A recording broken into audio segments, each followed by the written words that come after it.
Nah, sebagai pengenalan saya ingin menanyakan dulu kepada Bapak Ibu semuanya. Siapa di sini yang merasa gaptek? Oh, langsung angkat tangan. Semangat banget, Pak. Iya. Siapa di sini yang pernah memakai AI? Yang belum pernah deh. Kayaknya aku lebih banyak. Belum pernah sama sekali? Ah, yang benar. Betul-betul belum pernah. Mungkin Bapak Ibu akan terkejut ya. Di sini siapa yang pernah belanja pakai Tokopedia? Tokopedia itu pakai AI loh. Siapa di sini yang pernah pakai transportasi Gojek atau Grab? Itu pakai AI. Siapa di sini pernah pakai Google Map?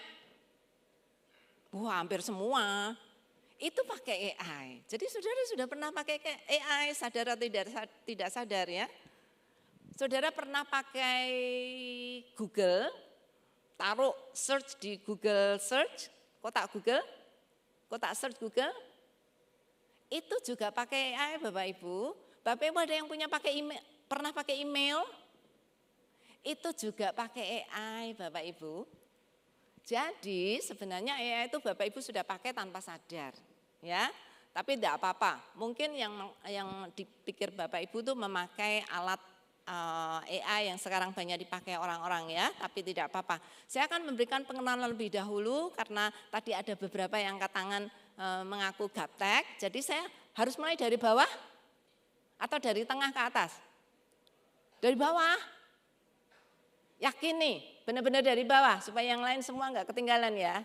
Supaya semua bisa ngikutin ya. Oke. Bapak Ibu, ini adalah topik yang akan kita bicarakan pada malam hari ini untuk kita memulai workshop apa dan bagaimana AI.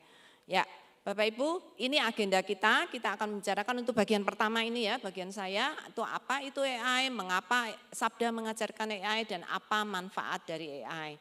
Yang pertama adalah apa itu AI. Bapak Ibu mungkin saya akan memberikan definisi yang sangat singkat, saya tidak akan memberikan terlalu banyak. Nanti kalau Bapak Ibu ingin mengerti lebih banyak tentang AI secara teknis atau secara detail, Bapak Ibu bisa mencari itu di Google gitu ya. Tapi yang pertama saya akan memberikan yang singkat saja. AI itu artinya artificial intelligence atau dalam bahasa Indonesia kecerdasan buatan. Apa itu kecerdasan buatan? Kecerdasan buatan adalah kemampuan mesin. Jadi AI itu mesin Bapak Ibu, ya, mesin untuk belajar, untuk meniru kecerdasan manusia. Kecerdasan yang seperti apa? Paling tidak itu kecerdasan kognitif yang dipakai, gitu ya. Dalam melakukan berbagai tugas seperti penalaran, pembelajaran, pembahasan, dan juga pemecahan masalah. Jadi Bapak Ibu, AI itu mesin. Mesin yang ditraining oleh manusia dengan data yang sangat besar sekali untuk mesin itu belajar. Betul, mesin itu bisa belajar. Ini mesin yang diciptakan untuk bisa belajar. Belajar apa? Belajar kemampuan manusia terkhusus dalam penalaran, dalam pemecahan masalah, gitu ya, dalam pembahasan dan hal-hal yang biasa dilakukan oleh manusia. Jadi mesin ini dilatih untuk bisa melakukan tugas-tugas yang biasa dilakukan oleh manusia. Manusia bisa berpikir, AI juga bisa berpikir. Ya, kecuali untuk tindakan mungkin tidak, tetapi secara kognitif, secara pengetahuan, secara kemampuan, AI sangat mahir sekali. Nanti kita akan melihat lebih jauh ya. Nah, apa itu definisi AI? Kalau secara teknis atau secara mesin, itu AI didefinisikan sebagai ML plus LLMS. Apa itu? ML itu machine learning, mesin yang belajar. Sangat betul sekali, mesin yang bisa belajar. Kemudian digabung dengan LLMS yaitu Large Language Model. Itu training yang diberikan atau data yang diberikan kepada mesin ini untuk belajar. Dan data ini adalah data yang diberikan sangat besar sekali. Saya ingin tanya Bapak Ibu, selama Bapak Ibu hidup sampai hari ini berapa buku yang Bapak Ibu baca? Berapa banyak buku yang Bapak Ibu baca? Dari SD sampai sekarang. 100 buku? Lebih Bu. 200 buku? Lebih kayaknya. Oke, 500 buku? Mulai mikir ya. 1000 buku? Kira-kira kalau ada orang yang bisa membaca 1000 buku itu kira-kira dan dia ingat apa yang dia baca. Ini ya pentingnya ya. Mungkin saudara membaca 150 buku, tapi yang diingat cuma 2 buku. Wah ya. Kebanyakan kan gitu ya. Nah, kalau saudara bisa membaca 1000 buku, terus saudara ingat semua, kira-kira saudara akan jadi orang yang sangat pintar enggak? Pintar dong, pintar banget gitu ya. Ingat kok yang dibaca. Saudara tahu, AI ini membaca seluruh buku yang ada di dunia yang dalam bentuk format digital. Jadi pintar enggak? Dan ingat, bukan kayak kemampuan manusia komputer, ingat gitu ya, komputer ingat apa yang dia baca karena datanya disimpan dan dia akan terus-menerus bisa diakses. Bukan hanya itu, dia bahkan bisa mengenerate pengertian baru yang dia dapat dari apa yang dia dapat gitu ya. Jadi datasetnya tuh besar sekali. Maka di sini dikatakan kalau GPT-3 itu parameternya kira-kira 175 miliar. Kalau GPT-4 lebih banyak lagi, 1,7 triliun parameters. Ini maksudnya apa sih? Emang billion apa namanya triliun itu parameters itu apa maksudnya? Saya akan berikan contoh ya. Bapak Ibu pernah punya anak ya? Oh, sebagian besar, ada yang muda-muda belum menikah mungkin ya. Sudah pernah melihat bayi? Cara bayi belajar gimana? Kalau saudara ini mengajari bayi itu berbicara, pertama kali belum pernah bisa ngomong apapun, bisanya cuma nangis wah gitu ya. Sekarang Bapak Ibu ingin mengajari dia ngomong, kata-kata apa yang biasanya Bapak Ibu pakai untuk menolong anak itu belajar? Mama, betul. Pasti yang dikasih mama dulu. Kenapa enggak papa ya? Untung bapaknya enggak cemburu ya. Pasti yang diajari mama. Saudara ngajarin anak bayi itu ngomong mama itu berapa kali sampai dia benar-benar bisa ngomong? 1 kali? 2 kali? Oh, masih geleng-geleng terus. 5 kali? 10 kali? Mungkin. Saudara berapa kali saudara harus ngajarin anak untuk sampai dia ingat dan akhirnya bisa ngomong? Cukup banyak. Mungkin enggak terhitung karena saudara enggak pernah ngitung gitu ya. Ini mesin AI itu juga diajarin sampai dia bisa ngomong, tapi ngomongnya bukan dalam bentuk audible kali ya, tapi dalam bentuk mengerti teks. Kalau bayi ini sudah bisa ngomong mama, wah mamanya bangga setengah mati ya, ngajarinya susah gitu ya, akhirnya dia bisa ngomong mama. Sekarang ketika dia lihat perempuan yang lain, gimana caranya dia membedakan mama yang dipanggil mama ini dengan orang perempuan yang lain? Kalau dia panggil misalnya ada suster atau pembantu, dia panggil mama, wah mamanya marah pasti ya, ya enggak? Itu bukan mamahmu gitu ya. Lalu anak ini mulai belajar membedakan antara mama dan perempuan-perempuan yang lain, ya enggak? Nah yang dia pakai apa? Dia memakai semacam parameter. Oke, mamaku itu suaranya kayak gini. Mamaku itu tingginya segini, mamaku itu kulitnya putih, mamaku tuh rambutnya begini. Itu berapa parameter anak ini sampai benar-benar bisa mengerti ini loh satu-satunya yang boleh dipanggil mama itu cuman ini. Yang ini semua enggak boleh dipanggil mama. Parameternya banyak itu tadi. Dia tinggal di rumah terus menerus, dia yang memberi makan aku, kulitnya begini, tingginya begini, suaranya begini, semua itu parameter. Jadi kalau dia untuk membedakan dengan mama dan perempuan-perempuan yang lain itu mungkin dia akan pakai entah 10 sampai 50 parameter untuk membedakan antara mama dengan yang lain. Ini yang dinamakan parameter. AI, mesin AI contohnya kayak mesin ChatGPT, GPT-3 itu memakai 1,7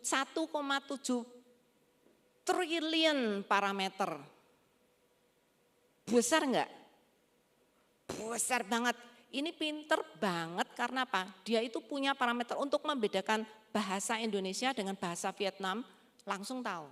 Ini kalau saudara masukkan ke mesin translator ya, penerjemahan, dia langsung tahu loh ini bahasa Indonesia.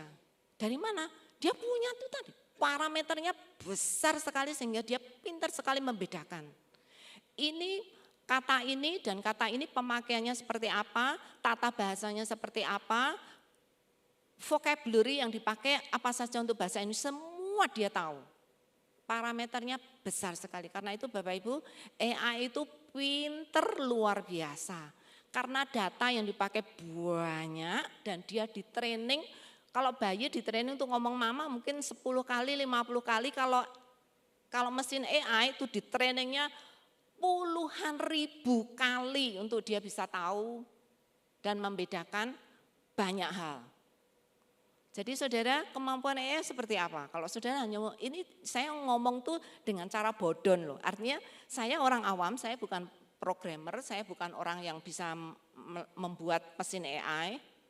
Saya tuh orang biasa. Saya cara menceritakan ini kepada saudara tuh cara yang kira-kira kita bisa mengerti. Kebayang enggak? AI itu seberapa besar dan seberapa kemampuannya.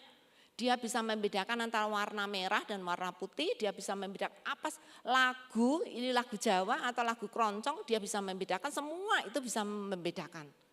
Padahal language atau bahasa di dunia itu ratusan, puluhan, ratusan bahasa yang ada di dunia ini AI bisa membedakan. Asal sudah di training.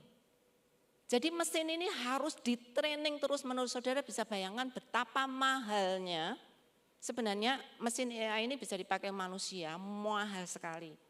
Karena membutuhkan mesin yang sangat besar sekali untuk menampung data sekian banyak untuk melatih mesin AI. Nah ini hanya untuk saudara bisa gambarkan ya betapa kemampuan AI itu luar biasa. Ya berikutnya, nih. Tapi AI itu sangat menakutkan. Saking saudara bisa melihat kemampuannya besar sekali itu, AI itu bisa sangat menakutkan. Ya. Dan memang seharusnya sangat menakutkan. Nah saya akan ngomong ini di depan supaya kita sadar bahwa ketika saudara memakai AI itu ada konsekuensi yang harus saudara hadapi. Hal-hal yang saudara juga harus awasi. Kita sebagai orang Kristen terkhusus ya, orang biasa saja harus awas-awas. Apalagi orang Kristen harus memakai AI dengan cara yang sangat hati-hati dan sangat bijaksana. Ya, karena itu Bapak Ibu saya akan lanjutkan lagi supaya saudara mulai melihat ya, apa yang seharusnya saudara mengerti tentang AI. Nah, tapi ada banyak orang yang terlalu ekstrim sampai, jangan ngomong AI. AI tidak boleh masuk gereja. AI tidak boleh dipakai oleh orang Kristen. Ya, akhirnya jadi kebacutan ya Bapak Ibu. Iya, AI itu berbahaya. Karena bisa dipakai untuk membunuh orang. Terus pernah dengar AI itu bisa menjalankan drone. Lalu drone itu bisa menyasar satu orang dan dia bisa membunuh orang. Bisa menjadi senjata yang membunuh orang. Betul. Ya, saudara, itu bukan fakta yang perlu kita tolak. Karena memang itu betul. Ya, nah. Tapi saya ingin katakan kepada saudara, hampir semua teknologi itu punya sisi jelek dan ada sisi baiknya. Sama seperti api, seperti listrik, semua teknologi buatan manusia, semua itu punya sisi gelap. Kenapa? Karena teknologi itu dibuat oleh manusia, Bapak Ibu. Dibuat oleh manusia dan manusia yang sudah berdosa. Manusia yang sudah jatuh dalam dosa. Siapa di antara saudara yang merasa saya nggak pernah dosa tuh? Saya orang yang paling suci di dunia. Saya nggak pernah punya rasa iri, saya nggak pernah membenci orang, saya selalu mengampuni orang, nggak pernah menipu, nggak pernah bohong. Rasanya nggak ada ya. Semua dari kita kenapa? Karena Roma 3 ayat 23 mengatakan semua manusia sudah kehilangan kemuliaan Allah. Semua manusia karena kita ini keturunan Adam dan Hawa dan kita itu sudah jatuh dalam dosa. Karena itu apa yang dibuat oleh manusia selalu ada sisi buruknya. Ya, tergantung siapa yang memakainya betul, ya. Jadi ketika kita memakai AI, kita harus sadar bahwa AI itu bisa membuat sesuatu yang sangat buruk. Tetapi sama seperti api selalu buruk enggak? Iya buruk, membakar rumah, membakar hutan. Wow, api itu bahaya banget. Terus saudara enggak pakai api? Nah terus kalau masak gimana? Api bisa sangat baik tapi bisa sangat buruk. Ya, sama dengan listrik. Saudara, menurut saudara listrik itu bahaya enggak? Ya dan tidak, gitu ya. Kalau saudara tahu listrik itu bahaya, bisa nyetrum, bahkan beberapa orang terbunuh karena kesetrum listrik.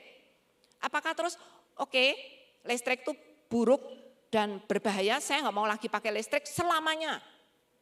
Enggak kan? Karena kita tahu listrik itu bisa memberikan kebaikan, bermanfaat, bisa juga sangat mencelakakan, gitu ya. Ada enggak listrik yang dipakai untuk kejahatan? Oh banyak, ya kan? Seperti juga api, seperti juga komputer. Waktu komputer hadir pertama kali, wah komputer itu 666, komputer itu nanti akan dipakai oleh setan. Ya iya sih, memang bisa dipakai oleh setan dan bisa dipakai oleh manusia yang baik atau dipakai oleh Tuhan. Jadi saudara, sama seperti yang lain, teknologi-teknologi selalu ada sisi buruknya dan ada selalu hal yang menakutkan dari teknologi, ya. Tetapi AI kalau dipakai dengan cara yang salah sangat berbahaya. AI kalau dipakai dengan motivasi yang salah sangat berbahaya. AI kalau dipakai untuk tujuan yang salah, kayak tadi membunuh, sangat berbahaya. Tetapi kalau saudara memakai AI dengan cara yang benar, dengan motivasi yang benar, dan juga dengan tujuan yang benar, bisa sangat bermanfaat. Nah, ini yang sangat dibutuhkan oleh orang Kristen. Kenapa saudara harus belajar? Karena saudara harus mendapatkan hikmat, terutama hikmat dari Tuhan. Bagaimana membedakan sih ini yang tidak baik, ini yang baik. Ini tuh motivasi yang tidak baik, tidak boleh saya lakukan, ini tuh yang baik. Apa tujuan orang memakai AI? Banyak orang ya yang sekarang taunya tuh tahu sedikit-sedikit ya. Saya memakainya karena mudah, karena murah, enggak berbayar, ya ada yang berbayar ya. Tapi murah dan AI itu bisa membuat hidup saya gampang. Kalau tujuan saudara memakai AI hanya untuk hidup mudah dan gampang, saya kira saudara akan ada dalam bahaya. Karena suatu ketika saudara akan menjadi korban dari AI. Ya. Saudara, AI itu bisa membuat karakter jelek kita itu muncul. Kalau saudara orang yang malas, motivasi saudara, ya aku malas kok, malas bikin PR, malas belajar, saya pakai AI saja untuk mempermudah hidup saya. Supaya saya enggak usah belajar, saya enggak usah kerja keras bikin tugas, AI langsung bikinkan tugas untuk saya. Nah, kalau motivasinya seperti itu Bapak Ibu, lebih baik saudara enggak pakai AI. Jadi motivasi saudara harus betul, tujuan saudara harus, caranya juga betul. Banyak orang motivasiku udah bener, tujuanku udah bener. Tapi kalau caranya memakai juga salah, saudara juga ada dalam bahaya. Karena itu malam hari ini kita akan mencoba ya belajar bersama-sama. Oke. Mengapa Sabda mengajarkan AI? Nah, ada satu rumus yang kami pakai untuk menjelaskan kepada orang lain. Kenapa Sabda gencar sekali mempromosikan AI, gencar sekali mengedukasi khususnya masyarakat Kristen Indonesia.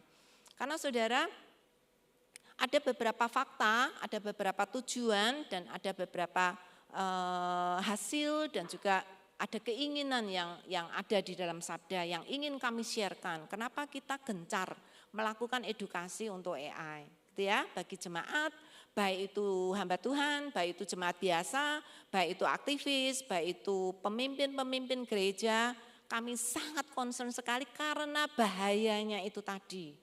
Karena itu kami ingin sebelum saudara kena bahaya itu, kami ingin memberikan pengenalan lebih dahulu ya. Yang pertama adalah 4, 3, 2, 1. 4 itu 4 fakta, 3 tujuan, 2 hasil, dan 1 keinginan. Saya akan jelaskan satu persatu. Fakta pertama dari 4 fakta. AI is here. AI sudah hidup dengan kita saat ini, sudah ada di sini. Saudara mau, saya nggak mau pakai AI, berarti saudara nggak akan pakai Google, saudara nggak akan pakai nulis AI, email, saudara nggak akan pakai yang lain-lain. Bahkan untuk cari tiket Traveloka pun itu pakai AI. Kalau saudara nggak mau, saudara nggak bisa menolak. Atau saudara hidup di hutan yang tidak tersentuh oleh digital, itu baru. Saudara mungkin nggak akan tersentuh oleh AI, tapi hampir nggak mungkin ya. AI is here, saudara suka tidak suka, AI sudah, bukan akan loh Bapak Ibu. AI itu bukan tren, sudah di sini. Kedua, AI is here to stay. Saya katakan tadi, AI itu bukan tren. Oh itu tren kan sekarang nih, tahun depan mungkin sudah enggak ada loh. No, AI is here to stay, artinya akan selamanya ada di sini. Bahkan nanti sampai saudara mati, AI akan ada di sini. AI tidak akan pergi kemana-mana Bapak Ibu, bahkan mungkin akan tambah bagus, tambah hebat. AI tidak akan pergi dari hidup manusia selamanya. Mosok Bu? Kalau enggak percaya saya akan kasih contoh listrik. Bisa enggak sekarang manusia hidup tanpa listrik? Hampir enggak mungkin. Rumah sakit akan ambruk kalau enggak ada listrik. Pasien akan banyak yang mati karena banyak yang disupport oleh alat-alat atau bahkan untuk penelitian atau bahkan untuk pendeteksian penyakit semuanya pakai listrik. AI itu banyak ahli mengatakan, ada satu ahli secara khusus mengatakan AI itu a new electricity. AI itu menjadi listrik baru di zaman ini.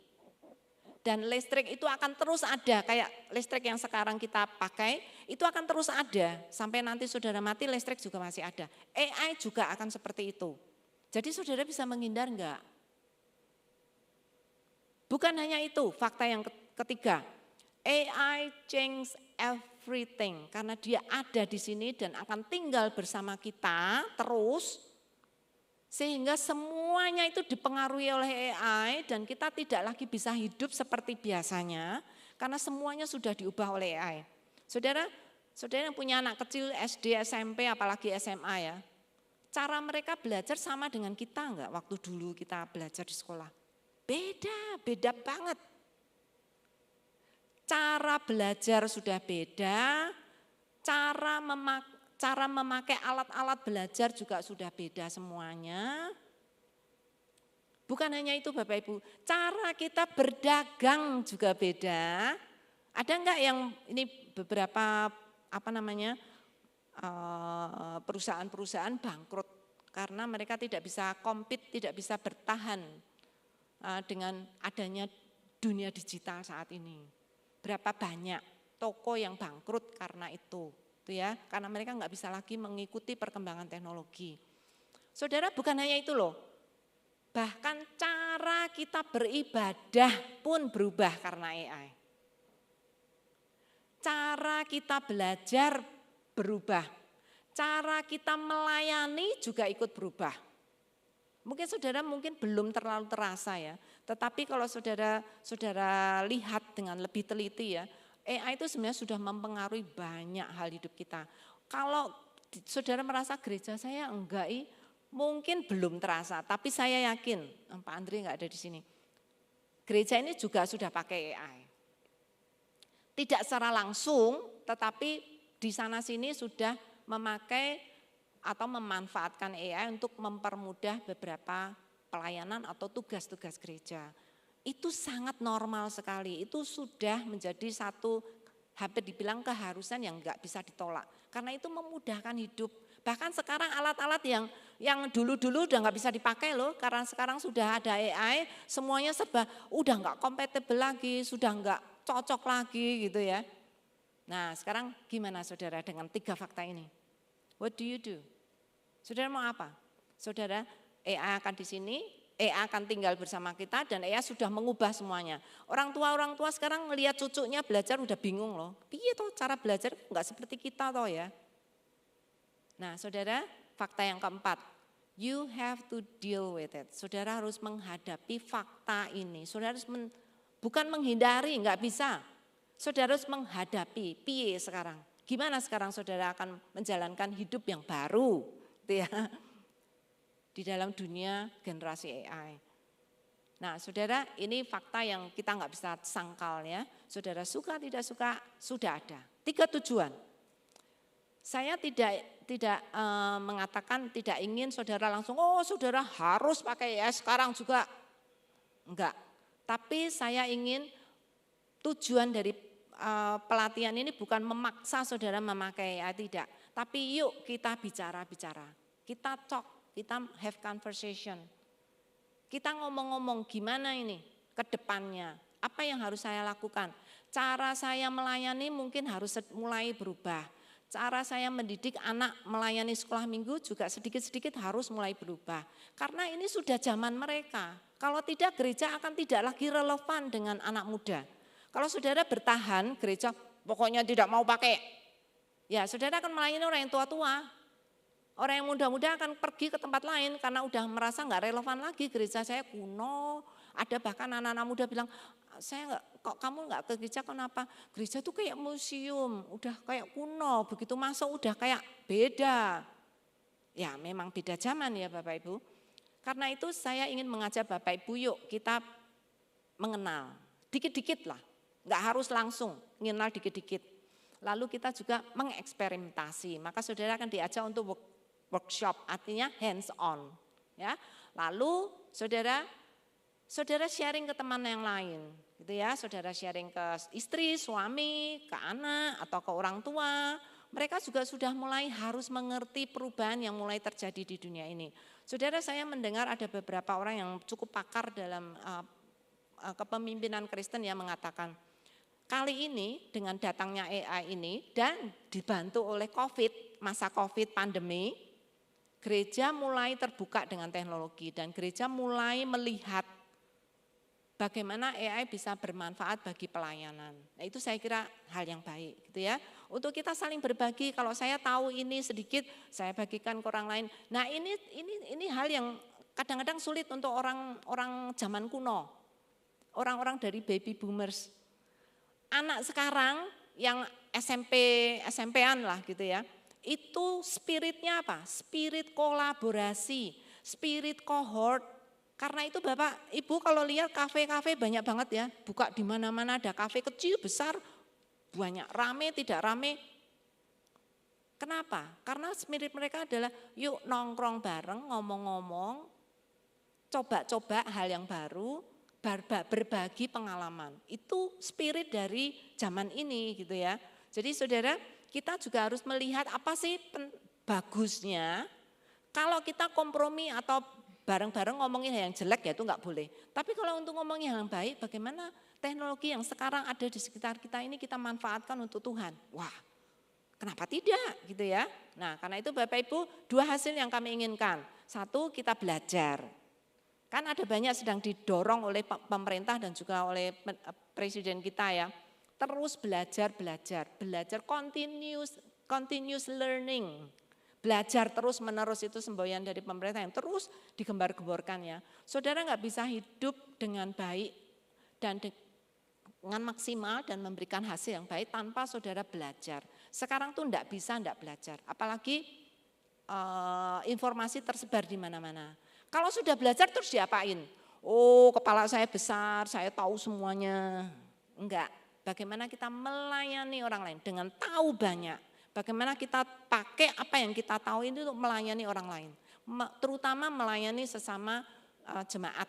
Terutama melayani Tuhan, apa yang saat ini kita pakai, apa yang kita sekarang ini hadapi, manfaatkan, bagaimana kita memanfaatkan secara maksimal untuk Tuhan. 1 keinginan. Dari semua yang saya katakan ini, kami cuma punya 1 keinginan. Kenapa saudara mendapatkan pelatihan malam hari ini? Keinginannya cuma 1. Kira-kira apa nih? Bapak Ibu bisa tebak? Apa keinginan kita semuanya untuk ikut dalam pelatihan ini? Sama seperti sabda, keinginan yang 1, yaitu apa? Memuliakan Tuhan.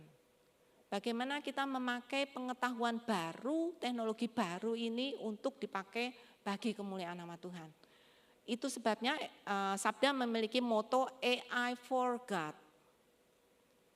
Banyak AI dipakai untuk keuntungan dunia Bapak Ibu, untuk perusahaan, untuk sekular. Wah, mereka menimba uang sebanyak-banyaknya karena AI. Kenapa kita tidak pakai untuk Tuhan? Kalau teknologi itu dari Tuhan, Tuhan adalah yang paling berhak mendapatkan alat teknologi yang paling canggih, bukan enggak? Ya enggak? Kalau presiden itu pantas mendapatkan teknologi yang terbaik untuk melayani dia, melayani seluruh negara, kenapa Tuhan enggak boleh? Bukannya Tuhan yang justru paling berhak untuk mendapatkan teknologi terbaik, tercanggih, untuk bisa menyebarkan firman Tuhan dan untuk dia, untuk memuliakan dia. Itu spirit kami. Kami mengajarkan saudara, bukan saudara supaya bisnis saudara maju. Ya itu kalau itu jadi hasil sampingan oke, enggak masalahnya. Tapi keuntungan yang kami inginkan adalah saudara bisa melayani Tuhan dengan lebih baik. Itu yang kami inginkan ya.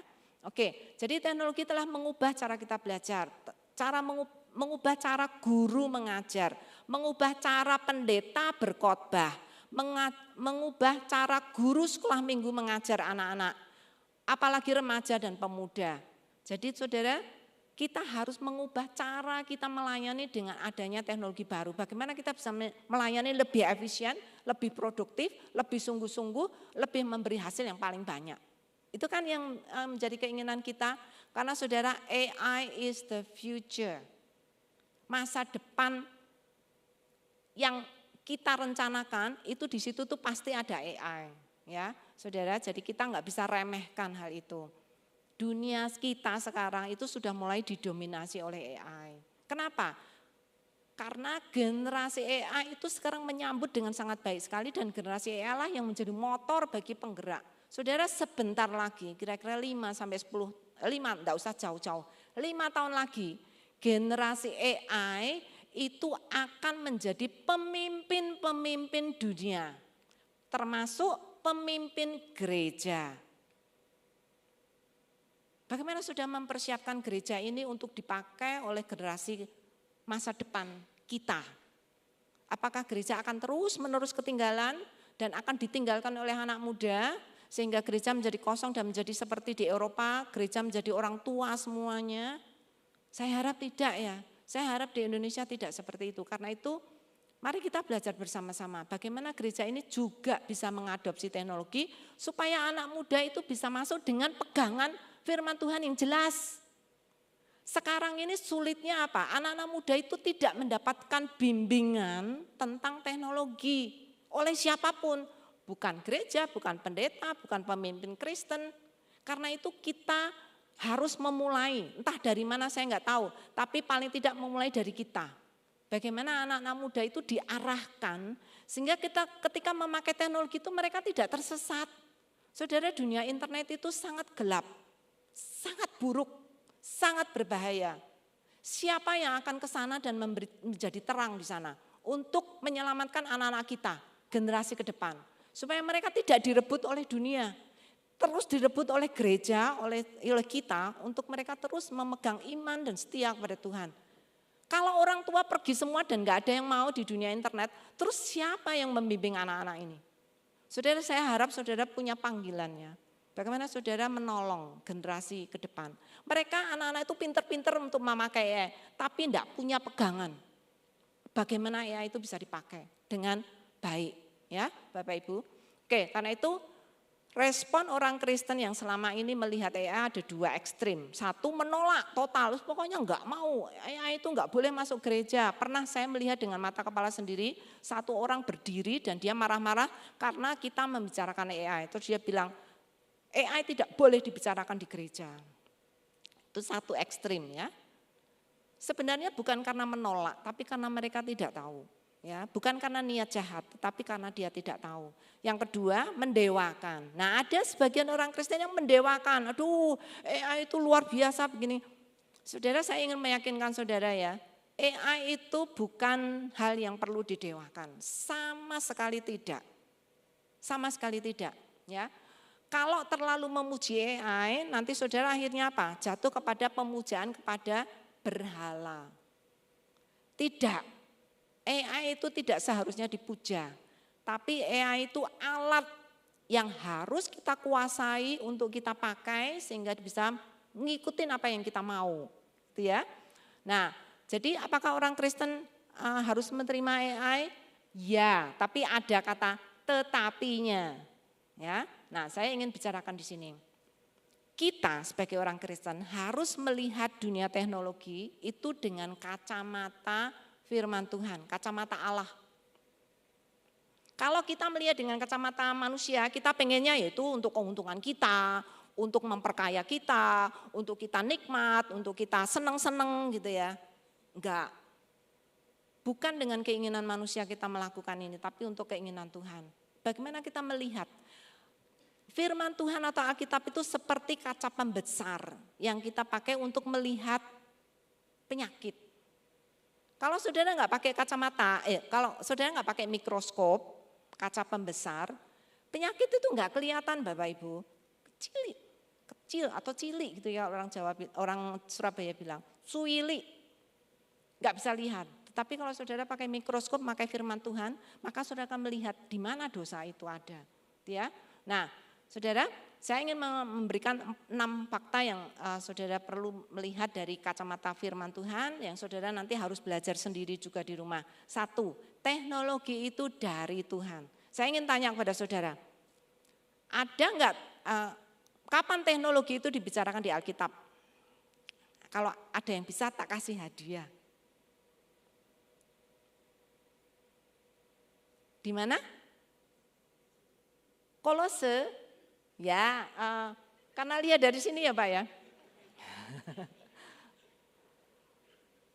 Kapan teknologi itu muncul dalam Alkitab? Menciptakan Hawa, karena pakai operasi dengan operasi rohani ya Pak ya, sehingga menghasilkan Hawa, ya. Kalau itu sesuatu yang kita nggak bisa lakukan ya Pak. Sekalipun itu teknologi, tapi itu teknologi Tuhan, bukan teknologi manusia.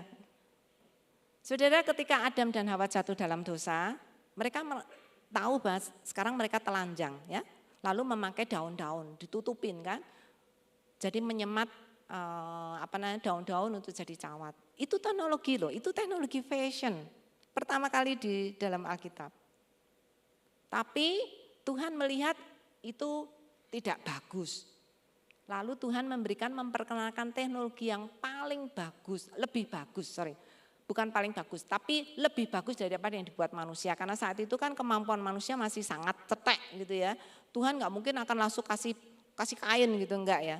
Tapi Tuhan potong lembu atau domba, lalu kulitnya diberikan kepada manusia, kulit yang sudah kering diberikan pada manusia untuk menutupi. Itu pakaian. Tuhan yang memperkenalkan, kenapa ada pakaian? Untuk mempermudah manusia hidup supaya enggak kedinginan, ya, supaya melindungi diri dan lain-lain. Saudara, ada banyak sekali sebenarnya di Alkitab yang kalau Bapak Ibu lihat itu teknologi-teknologi seperti Bahtera Nuh, itu teknologi perkapalan. Siapa yang ngajarin Nuh? Nuh tahu sendiri. Tuhan yang kasih tahu cara membangun kapal tuh begini-begini. Itu kapal pertama kali dibangun di dunia. Apalagi banyak, termasuk Musa yang diberikan oleh Tuhan 10 hukumnya. Ditulis di mana? Nulisnya pakai apa? Pakai batu kan, kalau bahasa Inggrisnya tuh pakai tablet, pakai batu. Diukir. Tangan Tuhan sendiri yang menuliskan 10 hukum itu di atas batu. Itu teknologi tulis menulis. Sampai hari ini kita bisa memiliki mesin cetak dan lain, itu berawal dari Tuhan menulis, menciptakan tulisan untuk manusia. Saudara, luar biasa. Tuhan menolong manusia untuk lebih pinter, kemudian membuat daun atau akar dari kulit pohon untuk menjadi kertas, lalu kemudian kulit binatang untuk menjadi kertas, untuk bisa bukan kertas ya, tapi untuk bisa menjadi tempat untuk menulis, sampai akhirnya tercipta mesin cetak, dan mesin cetak yang yang dibuat di Gutenberg itu pertama kali buku yang dicetak di alat cetak yang baru ini adalah Alkitab. Tuhan menolak teknologi? Tidak. Tuhan sangat kompromi dengan teknologi. Bahkan Tuhan membantu manusia dengan memberikan kepandaian untuk manusia terus-menerus menciptakan teknologi untuk mempermudah hidup manusia. Sampai kita sekarang mempunyai Alkitab, buku Alkitab dan juga Alkitab digital, itu Tuhan semua yang memberikan. Jadi saudara, Alkitab atau teknologi digital itu juga dari Tuhan. Ya, teknologi juga adalah alat. Nah ini Alkitab sangat jelas sekali Bapak Ibu. Teknologi itu bukan untuk disembah, bukan untuk menjadi dewa, tetapi menjadi alat untuk mempermudah hidup manusia. Kemudian untuk menolong hidup manusia, walaupun akhirnya manusia juga memakai hal yang buruk ya dengan teknologi yang Tuhan kasih. Kain itu untuk apa? Ketika hidup di dunia ini, dia bercocok tanam, ya tahu? Dia menggali tanah untuk menanam tanaman. Dengan apa? Dengan batu. Tapi dengan batu yang sama dia pakai untuk membunuh adiknya. Itu teknologi bisa dipakai untuk jahat dan baik. Baik untuk cocok tanam. Tapi ketika dia mulai ada kebencian di dalam hidupnya, batu yang sama itu dipakai untuk membunuh adiknya. Saudara, teknologi bisa baik dan bisa jahat. Karena itu saudara, Alkitab juga mengatakan teknologi itu tidak netral. Sama sekali tidak netral. Teknologi itu bisa mempengaruhi manusia. Saudara hidup sekarang juga sangat dipengaruhi oleh teknologi. Cara saudara berpakaian itu dipengaruhi oleh teknologi. Cara saudara melihat itu dipengaruhi oleh teknologi. Jadi teknologi itu tidak netral Bapak Ibu. Harus hati-hati memakainya karena bisa memberi pengaruh buruk sekaligus bisa memberikan pengaruh baik. Ya. Nah karena itu Bapak Ibu, Tuhan ingin menebus manusia yang sudah jatuh dalam dosa ini ditebus oleh Tuhan. Dan yang ditebus itu bukan hanya manusia.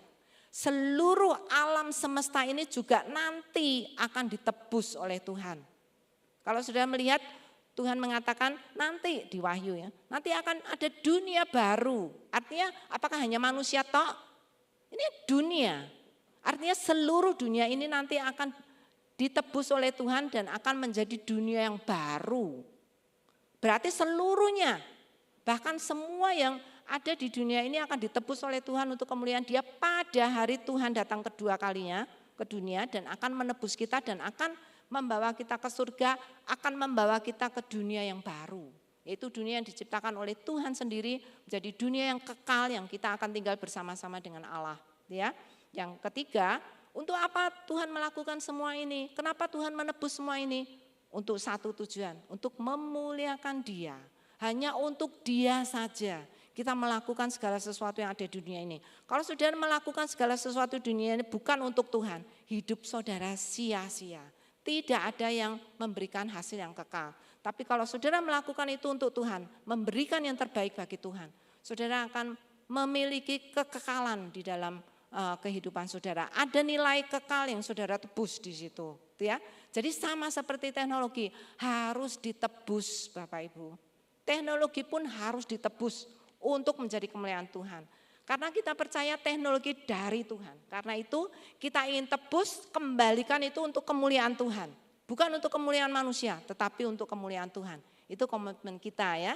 Jadi teknologi harus dipakai dengan bijaksana supaya kita bisa memakainya bagi kemuliaan Tuhan, terutama bagi pelebaran kerajaannya. Jadi saudara, saya berharap saudara belajar ya bukan untuk kesenangan diri sendiri, bukan untuk popularitas diri sendiri, bukan untuk menyenangkan atau memanjakan diri sendiri, tidak. Saudara memakai teknologi, saya harap untuk memuliakan Tuhan. Hidup saudara akan dipakai Tuhan untuk memuliakan Tuhan. Nah, apa manfaat AI? Mungkin banyak dari saudara yang mungkin belum pernah memakai AI tadi ya. Apa manfaatnya? Banyak, saya nggak bisa ceritakan satu persatu ya. Untuk mengolah teks secara otomatis. Saudara, kalau saudara punya satu artikel panjang, 5 halaman lah gitu. Saudara masukkan itu ke mesin AI, lalu saudara memberikan perintah kepada AI untuk berikan ke saya buatlah deskripsi singkat dari artikel yang 2 halaman ini ke saya. Isi intinya apa dalam dalam mungkin satu paragraf saja.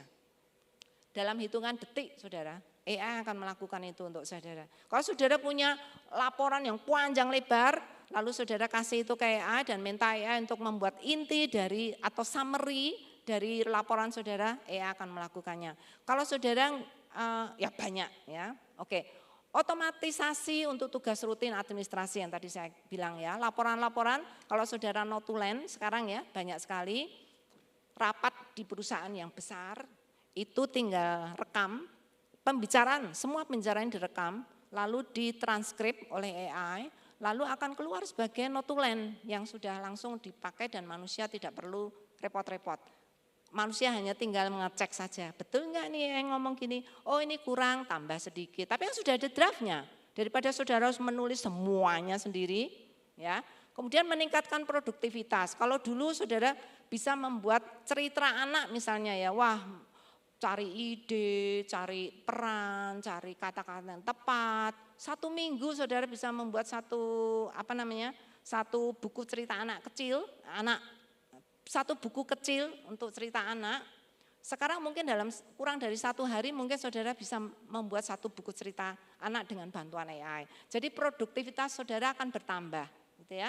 Kemudian meminimalkan pekerjaan.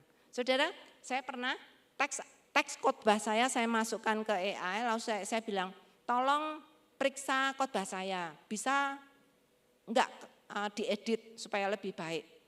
Dalam hitungan detik langsung khotbah saya diberikan editing oleh dia, bahkan dikasih masukan. Saya tanya kekurangannya apa khotbah saya, pembukaannya terlalu panjang, kurang ilustrasi. Menolong kan?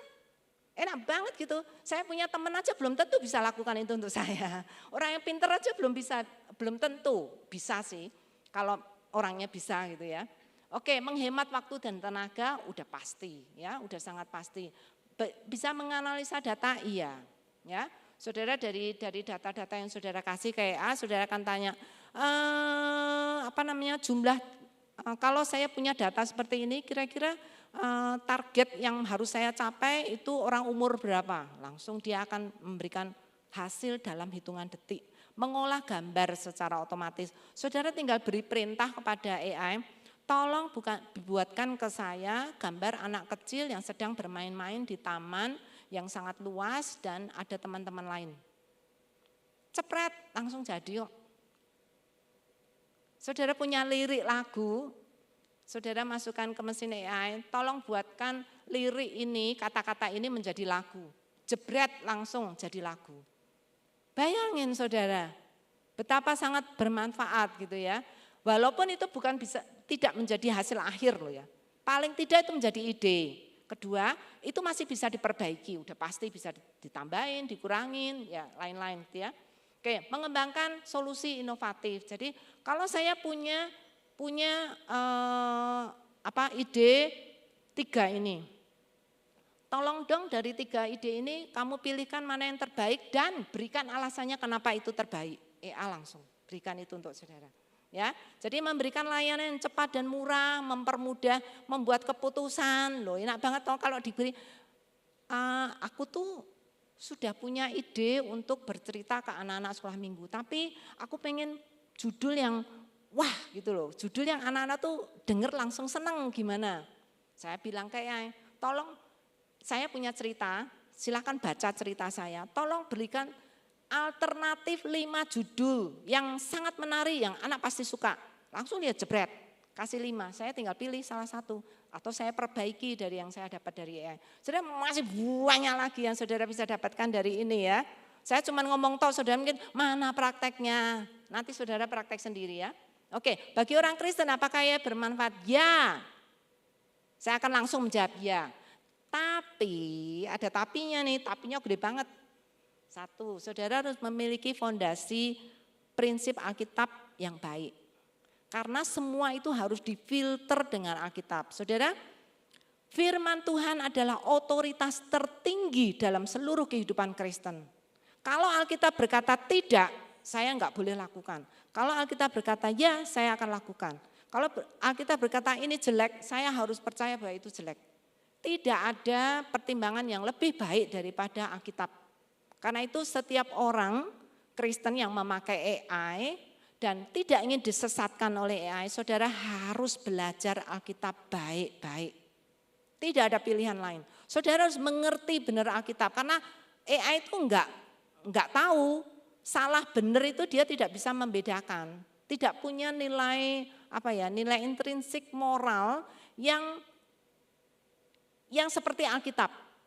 Dia akan memberikan solusi hanya menurut aku sebagian orang akan memilih ini gitu ya. Tapi dia memakai memakai nilai-nilai moral yang umum. Orang Islam ya boleh, orang Hindu ya boleh, semua yang boleh. Tidak ada keunikan di dalam kekristenan kalau saudara tidak mengajari AI dengan kekristenan. Gitu ya. Kedua, memiliki DQ, artinya kecerdasan digital. Nah ini, saudara pernah tahu kata IQ dong? IQ saudara berapa? Nilai IQ itu kan menentukan saudara pinter atau enggak pinter katanya ya. Pinter secara kognitif ya. Nah ini bukan IQ itu intelligent quotient. Kalau ini digital quotient. Saudara, sebelum saudara masuk ke dunia digital, saudara harus punya kecerdasan digital. Nanti saya akan ngomong lebih banyak ya. Kemudian yang ketiga adalah belajar dan belajar dan belajar. Supaya saudara tahu mana yang baik, mana tidak dari hasil cara yang saudara lakukan. Ya. Nah ini saya akan kembali lagi ke DQ. Saudara harus memiliki kecerdasan digital. Apa itu kecerdasan digital?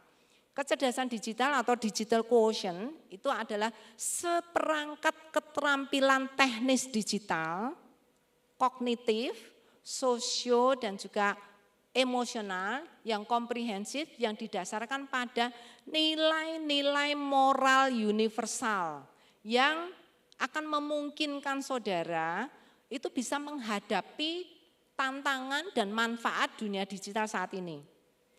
Kalau saudara nggak pinter secara digital, saudara masuk dunia digital, saudara bisa benar-benar ya akan jadi korban.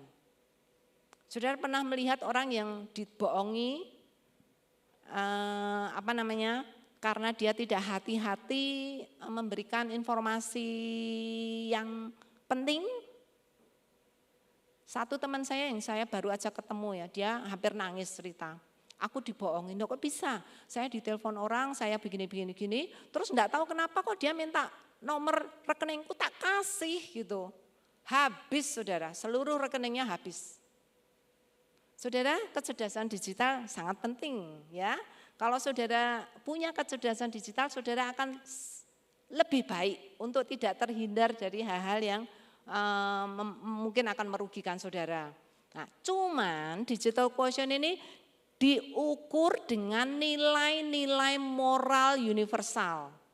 Artinya orang Kristen, orang Hindu semua memakai standar yang sama karena itu standar humanis.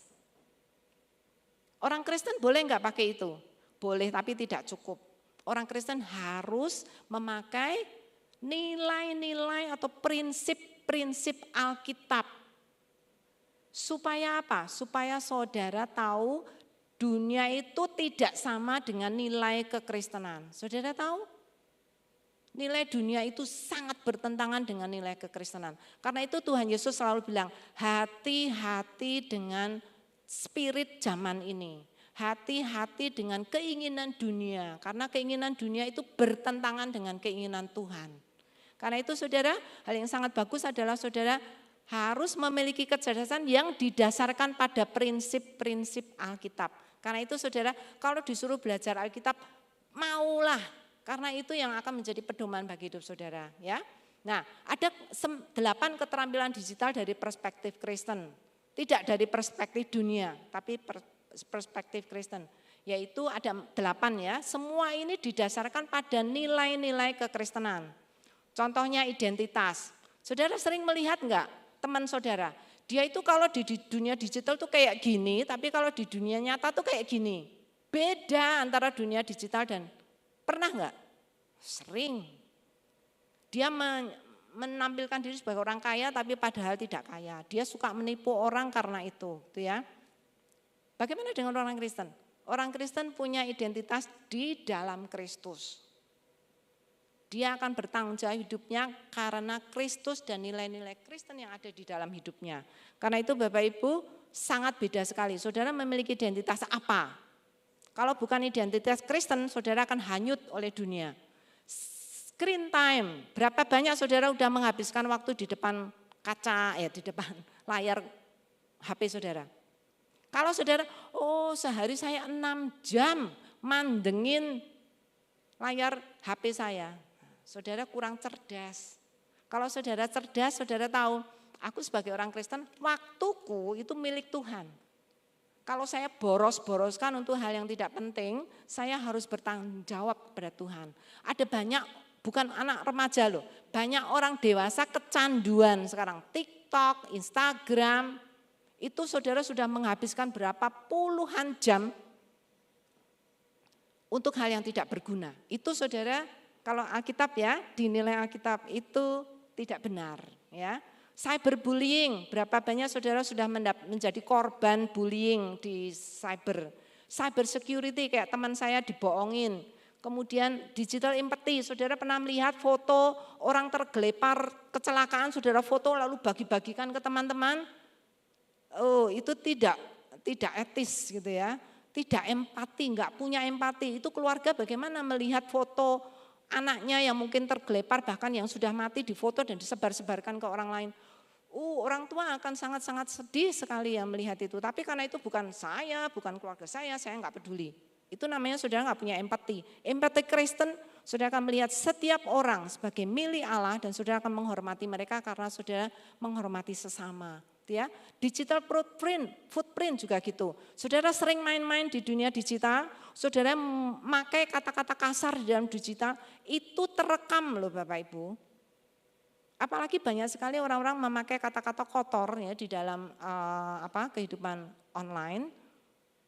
Itu terekam dan itu tidak akan mungkin bisa hilang. Ada salah satu orang yang cerita ke saya, dia sudah diterima melamar, tetapi karena perusahaan yang mengelamar dia itu melihat sosial media dia dan apa yang ada di sosial media dia langsung batal, tidak jadi diterima.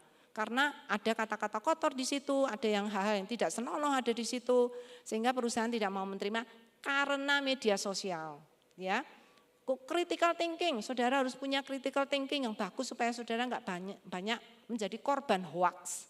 Saudara pernah menjadi korban hoax? Ya, saudara harus tambah cerdas supaya saudara tidak dibohongin ya. Privacy juga, saudara harus bisa menjaga rahasia pribadi untuk tidak disebarkan kemana-mana. Jadi saudara, DQ adalah dasar dari AIQ. Saudara mau masuk ke dunia AI, tingkatkan kecerdasan AI saudara dulu, supaya saudara tidak menjadi korban nantinya. AIQ itu terdiri dari AI literacy. AI literacy itu pengetahuan tentang AI. Jadi misalnya, saudara tahu nggak tentang prompt? Saudara tahu nggak tentang machine learning? Ya itu hal-hal yang saudara perlu baca, perlu pelajari supaya saudara meningkat. Cara kerjanya itu kayak gitu. Gitu ya, supaya saudara itu nggak gaptek. Kemudian AI intelligence, kalau sudah mengetahui banyak informasi tentang AI, maka kecerdasan saudara akan mulai tumbuh, mulai tinggi. Nah, kalau kecerdasan saudara mulai tinggi, maka saudara akan menjadi orang yang responsible, orang yang bertanggung jawab ketika memakai AI. Karena itu kalau saudara sudah memiliki tiga-tiganya, maka saudara akan menjadi orang yang dewasa di dalam memakai AI. Itu yang kami harapkan ya. Tingkatkan literasi saudara, tingkatkan intelligence saudara. Saudara ikut ini, itu sebenarnya dalam rangka mengedukasi diri. Supaya saudara literasi AI saudara naik, sehingga saudara nanti ketika memakai AI, saudara akan memakainya dengan dewasa dan dengan bertanggung jawab. Ya Bapak Ibu, terima kasih banyak. Saya akan berikan kepada Ibu Evi dengan satu kata penutup ini. AI akan ada terus dan akan berkembang terus, tidak akan berhenti. Kita harus mulai belajar sekarang dan dari sekarang, sekalipun mungkin agak telat, tetapi lebih baik terlambat daripada Tidak sama sekali. Mari kita terus mengedukasi diri supaya kita tidak ketinggalan zaman, supaya kita relevan dengan orang-orang yang ada di sekitar kita. Kita bisa memberi guideline atau tuntunan kepada anak-anak yang kita layani supaya mereka tidak terjerumus, gitu ya. Terima kasih banyak Bapak Ibu, saya akan memanggil Ibu Evi untuk melanjutkan bagian berikutnya yang akan mulai saudara mulai hands on atau paling tidak gimana sih pakai AI-nya gitu ya, supaya saudara bisa mengenal lebih jauh.